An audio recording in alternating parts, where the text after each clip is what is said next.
Minasan konnichiwa, selamat datang di kelas JWD Japanese with Ira. Teman-teman pernah nggak sih nonton anime terus berpikir, kok sering banget ya orang Jepang ngomong des dan mas? Kayak apa-apa tuh pasti belakangnya selalu ada mas atau des. Kayak misalnya contohnya, Gohan wa tabemashita ka? Watashi no namae wa Riera desu. Minasan, genki desu ka? Onaka suita kara tabemashou. Kayak di setiap percakapan itu pasti ada suara des dan masnya. Nah, sekarang kita mau membahas apa sih sebenarnya fungsi dari des dan mas ini. Jadi sebelum kita masuk ke pembahasan tentang des dan mas, kita harus tahu dulu kalau di Jepang itu ada 3 jenis kosakata kalau kita grouping secara garis besar. Yang pertama ada meishi atau kata benda, yang kedua ada doshi atau kata kerja, dan yang terakhir ada keiyoshi atau kata sifat. Nah, kata sifat ini kita udah pernah pelajari juga kalau ada 2 jenis, yaitu ikeiyoshi atau kata sifat i dan nakeiyoshi, kata sifat na. Nah, sebenarnya nih kata kerja atau kata sifat yang mungkin teman-teman sering dengarkan kayak misalnya tabemasu, ikimasu, aimasu, itu semuanya bukan bentuk aslinya. Jadi sekarang kita mau lihat bentuk asli dari setiap jenis-jenis kosakata yang ada. Yang pertama dari kata kerja, tabemasu. Tabemas, ini adalah bentuk yang sudah diubah menjadi bentuk formal. Nah, sebenarnya bentuk asli dari tabemas ini adalah taberu. Taberu. Jadi dalam bahasa Indonesia, ini diartikan sebagai makan. Makan. Lalu untuk kata benda ada misalnya hong desu. Hong desu. Tapi ini bukanlah bentuk aslinya. Bentuk aslinya adalah hong. Hong. Dan untuk kata sifat, misalnya kata sifat i, ada samui desu, dan bentuk aslinya adalah samui. Samui. Untuk kata sifat na mungkin kita sering pelajari suki desu. Suki desu. Dan bentuk aslinya adalah suki. Suki.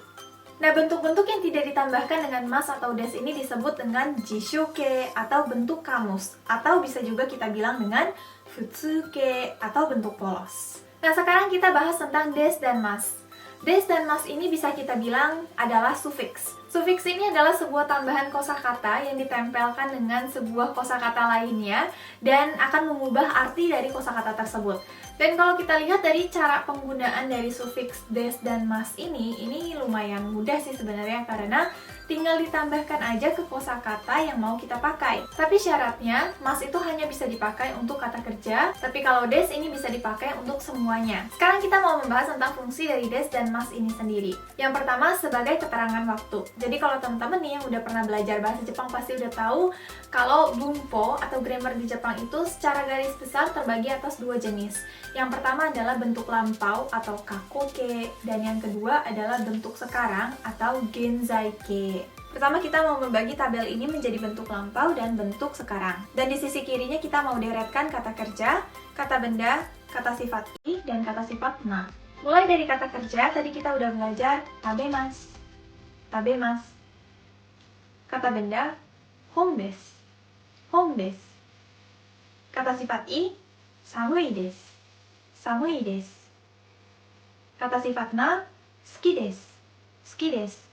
Dengan menambahkan mas dan des ini, kita tahu bahwa lawan bicara kita itu sedang berbicara tentang hal yang belum terjadi atau yang sedang terjadi sekarang. Lalu untuk bentuk lampau, tabemasu menjadi tabemashita. Hong desu menjadi hong deshita. Samui desu menjadi samukatta desu. Suki desu menjadi suki deshita. Sekali lagi, dengan mengubah mas dan des ini menjadi bentuk lampau seperti masta dan desta, kita menjadi tahu kalau lawan bicara kita sedang membicarakan hal yang ada di masa lampau. Fungsi des dan mas yang kedua adalah untuk memberikan keterangan kalimat positif dan negatif. Seperti misalnya, tabemasu. Untuk mengubahnya menjadi bentuk negatif, kita tinggal ubah saja sufiks masnya menjadi bentuk masen, yaitu tabemasen. Tabemasen. Dan untuk bentuk lampau menjadi tabemasen deshita. Tabemasen deshita. Tapi pada saat kita mau mengubah kata benda dan kata sifat ke bentuk negatif, kita bukan mengubah sufiks des-nya, tapi kita harus mengubah bentuk aslinya. Dari hong menjadi hong janai desu. Hong janakatta desu. Samuku nai desu. Samuku nakatta desu.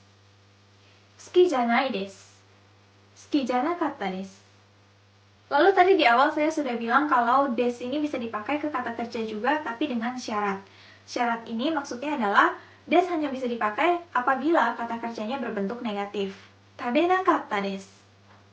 Tabenai desu. Mungkin untuk teman-teman yang baru mempelajari bahasa Jepang, tabel yang tadi kelihatan sangat ruwet dan sangat membingungkan. Tapi nggak usah khawatir, nanti kita akan bahas lagi ketika kita berbicara tentang kosakata positif dan negatif dalam bahasa Jepang, dan pada pelajaran cara mengubah kosakata ke bentuk lampau. Jadi pokoknya ingat aja, kalau des dan mas itu membantu pendengarnya atau lawan bicaranya untuk tahu keterangan waktu dan keterangan kalimat positif dan negatif. Lalu fungsi des dan mas yang terakhir adalah untuk mengungkapkan ekspresi sopan. Jadi dalam bahasa Jepang itu ada bahasa Jepang sopan dan bahasa Jepang kasual. Nah, kasual ini kita pakai untuk saat berbicara dengan teman-teman sebaya kita dan keluarga kita, alias orang-orang yang dekat sama kita.